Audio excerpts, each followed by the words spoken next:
யோ பார்த்து துப்ப மாட்டியா? ஆள் உட்கார்றது கண்ணுக்கு தெரியல? அரே பையா, தரையில தானே துப்புனேன். ஓ தலையிலையா துப்புனேன்? தலைமையிலேயே துப்பியா நீ? எங்க ஆளுங்களுக்கு ஒரு போன் பண்ணேன்னு வச்சுக்க, நீங்க இருந்து உயிரோடயே போக முடியாது. ஆளே கூப்பிடுறேன், நானும் எங்க ஆளே கூப்பிடுறேன். கூப்பிடு கூப்பிடு, யாருக்கு ஆள் வருதுன்னு பாப்போம். டேய் மச்சான், வடக்கே இருந்து ஒருத்த வந்து நம்மகிட்ட பிரச்சனை பண்ணிட்டு இருக்காண்டா. 2 ஆளை கூட்டிட்டு உடனே வாடா. பெட்ரோல் இல்ல மச்சான். என்னது பெட்ரோல் இல்லையா? வைடா வைடா வைடா. மாமா, நான் தான் மாமா பேசுறேன். வடக்கே இருந்து ஒருத்த வந்து நம்மகிட்ட பிரச்சனை பண்ணிட்டு இருக்கான் மாமா. உடனே புறப்பட்டு வாங்க மாமா.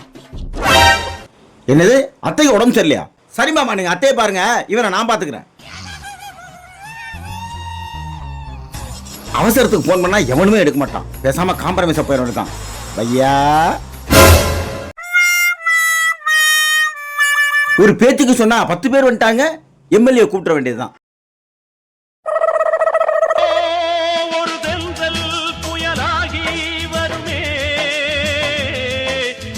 இதோ எம்எல்ஏ வந்துட்டாரு, இருங்க வரேன். வணக்கம். என்ன வணக்கண்ணே? என்ன பிரச்சனை? வடக்கேந்து வந்து என்கிட்டே பிரச்சனை பண்றாங்கண்ணே, வந்து கேளுங்கண்ணே. வாயா பேசுவோம். இவன் தானே என்கிட்ட பிரச்சனை பண்றான். என்ன என்ன அடிக்கிறீங்க? அவர் யாருன்னு தெரியுமா? என் கம்பெனிக்கு ஆள் அனுப்புறது அவர் தான். என்னுடைய ஹோட்டலில் லாட்ஜுக்கு வேலைக்கு ஆள் அனுப்புறது அவர் தான்.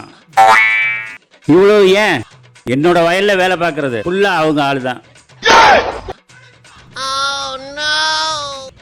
இங்க வாயா, அவங்களுக்கெல்லாம் ஓட்டர் ஐடி வந்துட்டியா? 10,000 ஓட்டு இருக்கியா? அவங்களெல்லாம் அட்ஜஸ்ட் பண்ணா தான் ஜெயிக்க முடியும். அட்ஜஸ்ட் பண்ணி போயா. நீங்க ஒன்றும் கோச்சிக்காதீங்க. அரே பையா, இனிமே இங்க நாங்க தான்.